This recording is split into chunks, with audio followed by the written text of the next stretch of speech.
بسم الله الرحمن الرحيم كل نفس ذائقة الموت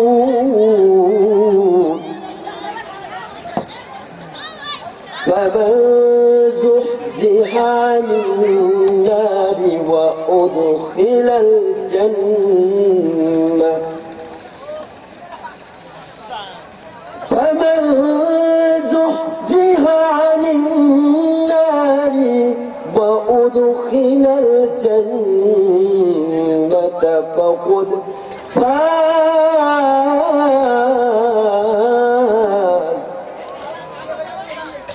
আল্লাহ রাব্বুল আলামিন কালামে পাকে ঘোষণা করেন কুল্লু নাফসিন যায়িকাতুল মাউত, সমস্ত প্রাণী মৃত্যুর স্বাদ গ্রহণ করবে। অর্থ কি জোরে বলুন? সমস্ত প্রাণী মৃত্যুর স্বাদ গ্রহণ করবে। এই যে हम सब मुसाफिर हैं वही आखिर ठिकाना, এই যে हम सब मुसाफिर हैं वही आखिर ठिकाना। कोई आगे रवाना है कोई पीछे रवाना, कोई आगे रवाना है कोई पीछे रवाना। जोरे बोलুন কথা ঠিক না? आगा अपना मौत से कोई बाशर नहीं, सामान 100 बरस का है फल की खबर नहीं, सामान 100 बरस का है फल की खबर नहीं। শত সহস্র বছরের সরসামান তৈরি করেছি ইঞ্জিনিয়ার দিয়া, 100 বছরের লাস্টিং পাওয়ার সম্বলিত এভাবে প্রাসাদ অট্টালিকা তৈরি করেছি, অথচ প্রাসাদ নির্মাণের সময় অনেক মানুষ দুনিয়া ছেড়ে চলে গেছেন। শুনে বলুন কথা ঠিক? ওই মহারাজ হযরত হাসান বসরি রহমাতুল্লাহি আলাইহি ওই লোকটাকে বলতেছেন, ও ভাই ঘটনা কি? বলতেছেন, ভাই বাদশার সন্তান অসুস্থ হয়ে পড়ছে, অনেক ডাক্তার কবিরাজ দেখাইল, অনেক দেশি বিদেশি ঔষধ মেডিসিন ব্যবহার করছে, কিন্তু বাদশার সন্তানকে দুনিয়ার মধ্যে টিকায় রাখতে পারে নাই। সর্বশেষ বাদশার সন্তান দুনিয়া থেকে চলে যাওয়ার পরে আপনি যে দেখলেন একজন রূপসী যুবতী, যাদের মাথায় এভাবে স্বর্ণের পেয়ালা, স্বর্ণের পেয়ালার মধ্যে স্বর্ণ মুদ্রা, হীরামণি মাণিক্য, ওইগুলো নিয়া বাদশার সন্তানের কবরের পাশে গিয়া তারা বিলাপ করে করে বলতেছেন, ও রাজপুত্র, ও রাজার সন্তান, দেখো দেখো আমাদের মাথার মধ্যে কোটি কোটি টাকার স্বর্ণ মুদ্রা রয়েছে, যদি তোমাকে টাকা পয়সা দিয়া দুনিয়ার মুখে বাঁচায় রাখা সম্ভব হইত তাহলে অবশ্যই অবশ্যই এই টাকা পয়সা সবকিছু তোমার জন্য উৎসর্গ করে দিতাম। কিন্তু যে আল্লাহ মৃত্যুর পরোয়ানা লিখে দিয়েছেন, ওই আল্লাহর কাছে কোন ব্যক্তি টাকা পয়সা দিয়া কারো মৃত্যুর দূত মালাকুল মউত হযরত আজরাইলকে কোন ব্যক্তি টাকা পয়সা দিয়া ফিরে দিতে পারে নাই। জোরে জোরে বলুন কথা ঠিক কিনা? আজও পর্যন্ত পারে নাই। আপনাদের জানা মতে ভবিষ্যতে পারবে? মৃত্যুর সময় চলে আসলে সঙ্গে সঙ্গে আখিরাতের দিকে রওনা করতে হবে। ও মুসলমান, কিভাবে সময় কাটাইতেছি? ঘুমাইয়া ঘুমাইয়া সময় কাটাইতেছি, সময় আস্তে আস্তে শেষ হয়ে যাইতেছে, মৃত্যুর ধার প্রান্তে পৌঁছতেছে, আস্তে করে দুইটা চোখ বন্ধ হয়ে যাবে, মসজিদের মাইক দিয়া ঘোষণা হয়ে যাবে, লাদুরচর মধ্য পাড়ার অমুকের সন্তান অমুক দুনিয়া থেকে চলে গিয়েছে, ইন্না লিল্লাহি ওয়া ইন্না ইলাইহি রাজিউন। হযরত হাসান বসরি বলতেছে, তারপরে কি? তারপরে হইল ওই যে দেখলেন একজন ডাক্তার কবিরাজ, তাদের হাতের মধ্যে ব্যাগ রয়েছে, ওই ব্যাগের মধ্যে দেশি বিদেশি ঔষধ মেডিসিন নিয়ে মহারাজের সন্তানের পাশে দাঁড়ানো, বলতেছে, ও রাজপুত্র, ও রাজপুত্র, দেখো দেখো আমাদের ব্যাগের মধ্যে দেশি বিদেশি বিভিন্ন ধরনের ঔষধ মেডিসিন রয়েছে, যদি ঔষধ মেডিসিনের মাধ্যমে তোমাকে বাঁচায় রাখতে সম্ভব হতো, তাহলে অবশ্যই অবশ্যই আমরা সমস্ত ঔষধ মেডিসিন তোমার জন্য ব্যয় করে দিতাম। কিন্তু যে আল্লাহ মৃত্যুর পরোয়ানা লিখে দিয়েছেন, ওই আল্লাহর দরবারে মৃত্যু আসার সঙ্গে সঙ্গে ঔষধ মেডিসিন আর কোনো মানুষের কোনো কাজ করতে পারে না। জোরে জোরে বলুন কথা বলতো না।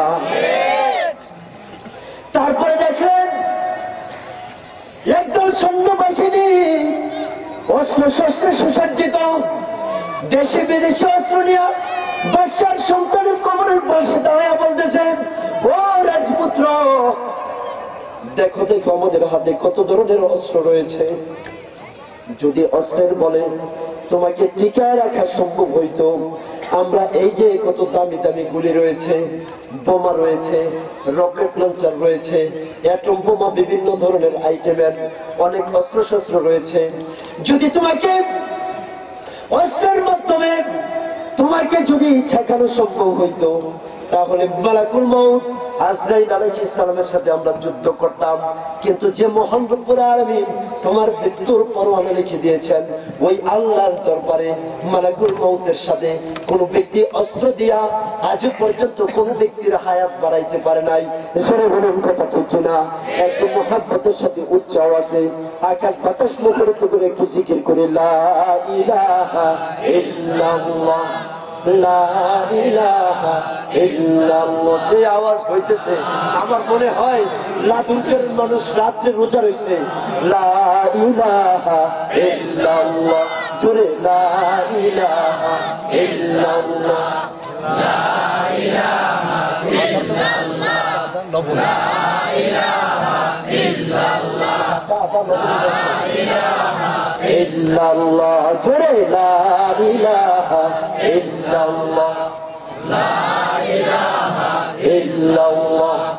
হায়াতের মালিক যে আল্লাহ, হায়াতের মালিক যে আল্লাহ, মৌতের মালিক সে আল্লাহ। লা ইলাহা ইল্লাল্লাহ, লা ইলাহা ইল্লাল্লাহ, লা ইলাহা ইল্লাল্লাহ, লা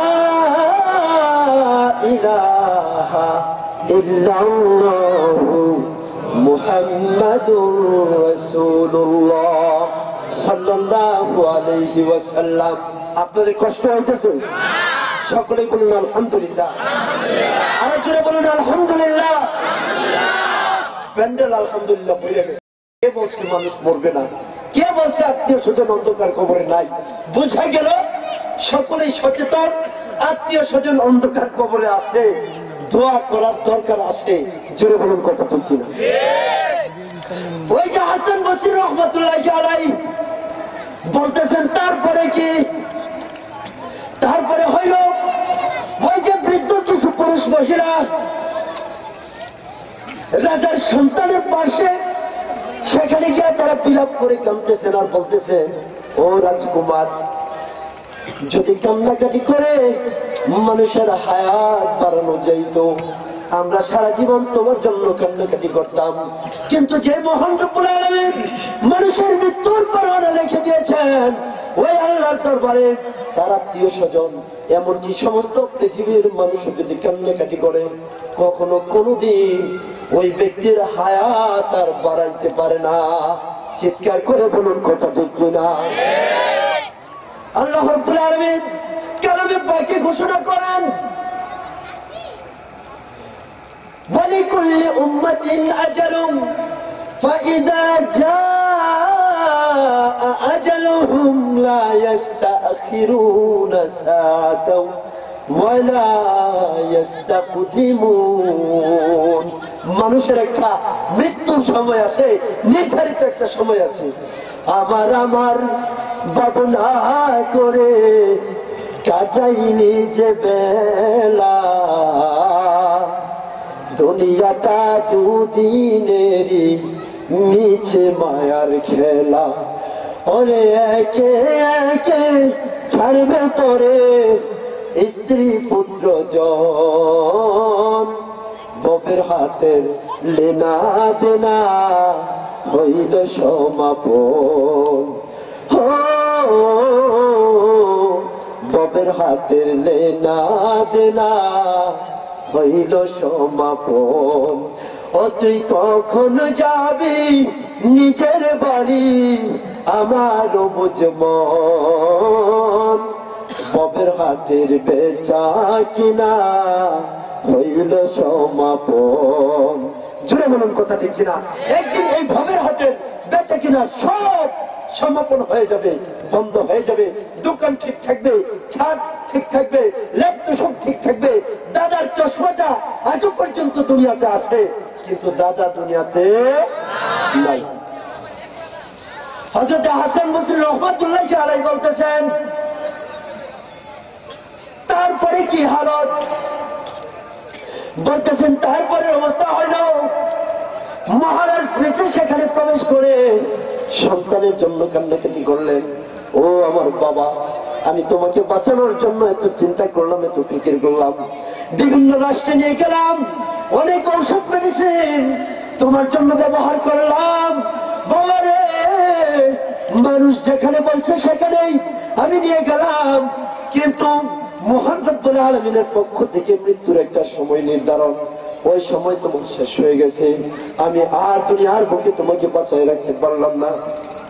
হযরতে হাসান বসরি রহমাতুল্লাহ আলাইহি বলেন, হযরতে হাসান বসরি রহমাতুল্লাহ আলাইহি বলেন, হায় হায়, দুনিয়ার যদি এই অবস্থা হয়, রাজাই তার সন্তানকে টাকা পয়সার বিনিময়ে বাঁচাইতে পারলো না, স্বর্ণ মুদ্রার বিনিময়ে বাঁচাইতে পারলো না, ঔষধ মেডিসিনের বিনিময়ে বাঁচাইতে পারলো না, কান্নাকাটির বিনিময়ে বাঁচাইতে পারলো না, অস্ত্র শস্ত্র দিয়েও বাঁচাইতে পারলো না। এই দুনিয়ার জন্য আমি আর কোনো কিছু করতে চাই না। হযরত হাসান বসরি রহমাতুল্লাহ আলাইহি এমন ভাবে ফিরে আসলেন, এমন ভাবে ফিরে আসলেন, তিনি শেষ পর্যন্ত সে যুগের বিখ্যাত ওলি হয়ে গিয়েছেন। বলেন সুবহানাল্লাহ। ও ভাই, এই দুনিয়া ছেড়ে সকলকেই চলে যেতে হবে, কেউ দুনিয়াতে থাকার জন্য আসে নাই, থাকার চেষ্টা করলেও কেউ থাকতে পারবো না। দুইটা চোখ বন্ধ হয়ে যাবে, আমাকে আপনাকে যে কোনো মুহূর্তে মালাকুল মউত ডাইকে নিতে পারেন, যে কোনো মুহূর্তে মালাকুল মউতের সাথে সাক্ষাৎ হয়ে যেতে পারে, চাই সে স্বদেশে হোক, বিদেশে হোক, রাস্তায় হোক, বাড়িতে হোক, খাতে হোক, মাটিতে হোক, যে কোনো মুহূর্তে মালাকুল মউত আমার আপনার সাথে সাক্ষাৎ করতে পারে। জোরে বলুন কথা ঠিক কিনা? ওই সাক্ষাতের আগেই আমার আপনার ঈমান আমল ঠিক করে কবরের দিকে রওনা করতে হবে। ওই মুসলমান মৃত্যুর কথা স্মরণ করতে হবে, ইবাদত বন্দেগী করে মৃত্যুর জন্য প্রস্তুতি নিতে হবে, অন্যথায় আখিরাতে আমার আপনার অশান্তির কোনো সীমা থাকবে না। ও ভাই, সেই জন্যই আজকে যুবকদের পক্ষ থেকে ওয়াজ ও মাহফিলের আয়োজন। যাই হোক, আজকে আমি আমার মূল ভূমিকা শেষ করে এখন বর্তমানে আমি আমার মূল আলোচনার দিকে চলে যাচ্ছি। মেহেরবানি করে মনোযোগ দিয়ে আলোচনাগুলো শোনার চেষ্টা করবেন। আলহামদুলিল্লাহ, লোকজন আসতেছে, আসবে, আখিরি মোনাজাত পর্যন্ত এখানে উপস্থিত থাকবেন, এখানে উপস্থিত রয়েছেন। আলহামদুলিল্লাহ, আমাদের আজকের যে আখিরি মোনাজাত যিনি পেশ করবেন, আমার শ্রদ্ধেয়ভাজন মুরব্বী পীরে কামেল আলহাজ হযরত মাওলানা আল্লামা মুফতি বেলাল হোসেন সাহেব। হুজুরের পরামর্শে আমি একটা প্রতিষ্ঠান দিয়েছি, প্রাইভেট প্রতিষ্ঠান, যেটা সোনারগাঁ পল্লী বিদ্যুৎ, আমাদের সোনারগাঁ থানার যেখানে বিদ্যুৎ কেন্দ্র, যেখানে বিদ্যুতের বিভিন্ন ধরনের অভিযোগ গ্রহণ করা হয়, বিল জমা দেওয়া হয়, আমাদের সোনারগাঁ থানার পল্লী বিদ্যুৎ অফিস মুদ্রাপাড়া চৌরাস্তার একটু আগে সেখানে একটা প্রতিষ্ঠান হুজুরের পরামর্শে, আলহামদুলিল্লাহ, হুজুরই সেই প্রতিষ্ঠানের সভাপতি এবং প্রধান উপদেষ্টা। আমাদের জন্য দোয়া করবেন, আল্লাহ যেন এই প্রতিষ্ঠানের মাধ্যমে মুসলমান সন্তানদেরকে, এখানে শুধু ছেলেদেরকেই ভর্তি করা হয়, মুসলমান সন্তানদেরকে যেন সুপথে পরিচালনা করতে পারে।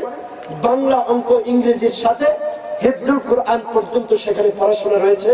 আপনারা মেহেরবানি করে আমাদের জন্য দোয়া করবেন, হুজুরের জন্য দোয়া করবেন। আল্লাহ রাব্বুল আলামিন যেন হুজুরকে নেক হায়াত দান করেন, সেগুলো বলে আমিন। উপস্থিত রয়েছেন আজকের মাহফিলের বিশেষ আকর্ষণ আল্লামা দেলোয়ার হোসাইন সাইফি সাহেব আলোচনা শুনলে বলতে পারবেন যে কত সুন্দর আলোচনা করেন। মুফতি বেলাল সাহেব হুজুর আমাদেরকে নিয়ে দোয়া করবেন। আমরা ইনশাআল্লাহ আমাদের বাবা মার রূহের মাগফিরাতের জন্য দোয়া করে তারপরে ইনশাআল্লাহ যাওয়ার চেষ্টা করব। আল্লাহ আমাদের তৌফিক দান করেন, সকলে বলি আমিন। আমি সূরা হুজরাতের একটি আয়াতে কারিমা তেলাওয়াত করেছি।